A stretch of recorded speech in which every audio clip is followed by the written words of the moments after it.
Welcome back to AI Talks with Chris and Nita. You know we love to geek out about AI. And today we're going deep on something you don't hear about every day. Right. The Gini Index. It sounds kind of mysterious. It does, but trust us, this is one of those behind-the-scenes concepts that makes so much of AI possible. Especially when we're talking about decision trees. And speaking of, a bunch of you have sent us questions and articles about the Gini Index. So we're doing a deep dive. What is it? How does it work? And why should you care? All right, so decision trees. I always picture those flowcharts like, if this, then that. Is that on the right track? Totally. You're basically guiding the computer through a series of choices. And how does the computer even know what to choose? That's where our friend, the Gini Index, comes in. Exactly. It's all about helping the computer find the best way to split up the data. To split it up. Meaning, like, how do we group things together so the computer can learn something useful? You got it. Imagine you're sorting laundry. You wouldn't just throw everything into one giant pile, right? Chaos. Total chaos.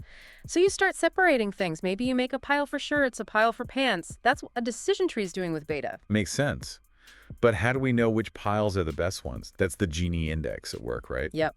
The Gini Index measures how mixed up each group is. Like, if you have a pile that's all socks, that's super pure. I get my sock drawer that way. Right. But a pile with socks and underwear and shirts, that's impure. And a higher Gini Index means things are more mixed up. Exactly. And the goal of a decision tree is to create the purest groups possible. That's how the computer can make the most accurate predictions. Okay. Starting to click now. So a lower Gini Index is good. It means a pure split, a more organized laundry pile. And that leads to better predictions about, well, anything you can imagine. Our sources also mentioned that the Gini Index is easy to calculate and easy to understand. Why is that important? Well, think about it. The easier it is to use, the more accessible it is. More people can use it, more problems it can solve. Exactly. And if it's easy to understand, then you can explain your AI models to other people, build trust, and make sure everyone's on the same page. Right, no black box AI. We want to see what's going on under the hood. And here's a bonus. The Gini Index helps prevent overfitting. That's when the model gets, too obsessed with the data it's already seen. Exactly. It's like that student who memorizes the entire textbook but doesn't actually understand the concepts.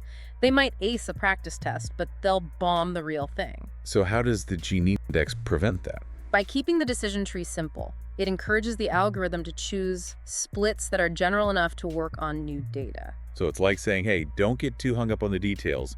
Focus on the big picture. Exactly. And that makes the model more reliable in the long run. I love how something so simple can be so powerful. And the Gini Index is doing work in all sorts of applications, right? It's not just about online ads.